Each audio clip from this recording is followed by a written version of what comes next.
और फिर मैं कह रहा हूं अपने नेता और उसकी नीति पे भरोसा रखो। मैंने किसी धंधा सेठ के बेटे को आगे बढ़ाने के लिए यहां नहीं खड़ा किया। आपके बीच के व्यक्ति में जो लड़ रहा है मेरे जैसा है। मैं भी 20 साल से झंडा उठा के घूम रहा हूं और ना सीबीआई रोक पाई, ना ईडी, ना इनकम टैक्स, ना जेल। 16 महीने जेल में रहा। मेरे लोग अपने दिल पे हाथ रख के पूछना, मैं खून हूं आपका। 16 महीने जेल में रहा। एक रात मैंने ऐसे काटी। मेरी दवाई बंद कर दी, मेरी मुलाकात बंद कर दी, मेरी किताबें बंद कर दी, मेरा खाना बंद कर दिया, सूखी रोटियां मेरे आगे पटक दी। और मैंने याद किया अपने महापुरुषों किस तरह से हमारे लोगों ने जीवन बिताया। मैं डटा रहा लेकिन हिम्मत नहीं हारी। एक एक रात मैंने सोच के काटी, अगर मुझे मौका मिलेगा तो ऐसा इतिहास लिखेंगे जिसको सदियों सदियों पढ़ा जाएगा। ऐसा इतिहास लिखेंगे। और मेरा अपराध ये है मेरे लोगों कि मैंने रानी के पेट से जन्म नहीं लिया। मैंने किसी मुख्यमंत्री, किसी मिनिस्टर, किसी विधायक, एमपी के घर में पैदा नहीं हुआ। एक प्राइमरी स्कूल के हेडमास्टर का बेटा हूं। आपके जैसे घर से आता हूं, मगर मेरी मां रानी से कम नहीं है। जिसने मुझे पैदा किया वो रानी से कम नहीं है। मेरी ये जो माए बैठी है, बहनें, रानियों से कम नहीं है।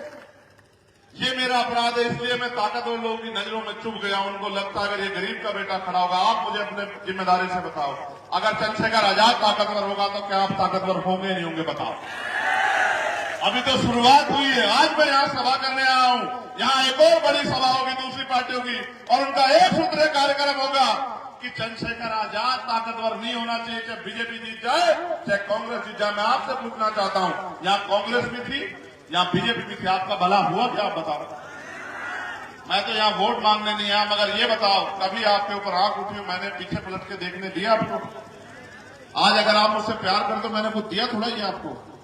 बस आपके लिए मेहनत करके प्यार कमाया। और जब मैं इनकी सीबीआई इनकम टैक्स से नहीं रुका तो इन्होंने मेरे ऊपर गोली चलवा दी। मैं 4 गोली खा के बैठा हूं।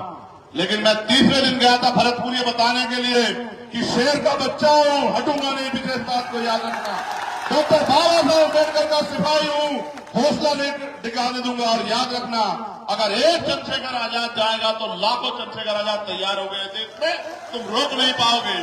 और फिर कहता हूं, डॉक्टर बाबा साहब अम्बेडकर ने कहा कि 21वीं सदी हमारी है, कोई रोक नहीं सकता। 21वीं सदी में दलितों का, पिछड़ों का, आदिवासियों का और अल्पसंख्यक समाज में मुसलमान, जैन, सिख, बौद्ध, कमजोर वर्गों का राज आने के लिए बाबा साहब अम्बेडकर ने तो रानी का पेट बहुत दिन पहले चीर दिया था, आजाद होने से पहले, और कहा कि रानी के पेट से अब राजा नहीं पैदा होगा, राजा आपकी वोट से तैयार है। ये कौन राजा? ये कौन राजा है जो कह रहा हम राजा? लोकतंत्र है। अगर जो खुद को राजा कहता आपके दरवाजों पे चुनाव के समय नाक रगड़ता हुआ दिखाई दिया, तब मुझे बताना डॉक्टर बाबा साहब अम्बेडकर की वोट में कितनी शक्ति थी। राजा भी आएगा, महाराजा भी आएगा, सेठ जी भी आएंगे, भट्ट जी भी आएंगे और आपके दरवाजों पे नाक रगड़ेंगे और ये कहेंगे मेरी माँ, मेरी बहनों, मेरे बच्चों, मेरे बुजुर्गों, कुछ पैसे ले लो, शराब ले लो, साधन ले लो। वो तुम्हारा भला चाहने नहीं आएंगे, वो तुम्हें बेखरीदने आएंगे। मैं तुमसे पूछना चाहता हूं, तुम बिकाऊ हो? बिकाऊ हो तो भैया पीछे हट जाओ। ये नीला पटका डालने के लिए बहुत बड़ा जिगरा चाहिए। बाबा साहब का झंडा उठाने के लिए बहुत बड़ा जिगरा चाहिए और बाबा साहब का आंदोलन चलाने के लिए बहुत बड़ा दिल चाहिए। ये कोई आसान काम नहीं है। हमारे सामने का अभी बैठे हुए ये खड़े हो जाओ, खड़े हो जाओ।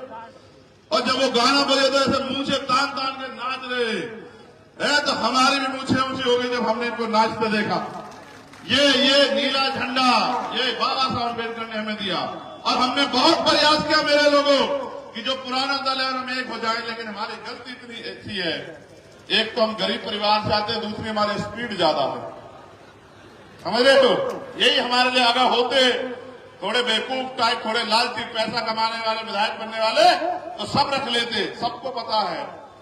देखो, जिसके पास समस्या है उसको कोई बुरा नहीं कह रहा, उसका कोई विरोध नहीं कर रहा है। जिसके पास सलूशन है उसका विरोध कर रहा है।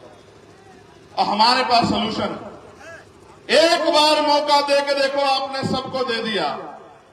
बेहतर शिक्षा हर गरीब के लिए, हर परिवार के लिए सुलभ शिक्षा।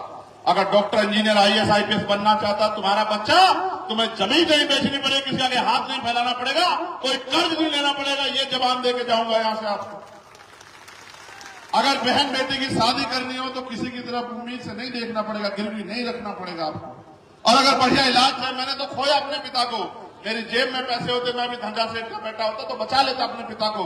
जिस दिन आप पे पड़ेगी होगी आपको याद आएगी कि आपका पिता बीमार होगा, आपका भाई बीमार होगा, माँ बच्ची बीमार होगी, बहन, और आपके जेब में पैसे नहीं होंगे तो मेरी स्थिति में आ जाओगे, आपको याद आएगा। मैंने अपने पिता को खो दिया, मैंने उसी दिन तय कर लिया था किसी गरीब को आंसू नहीं बहाने दूंगा।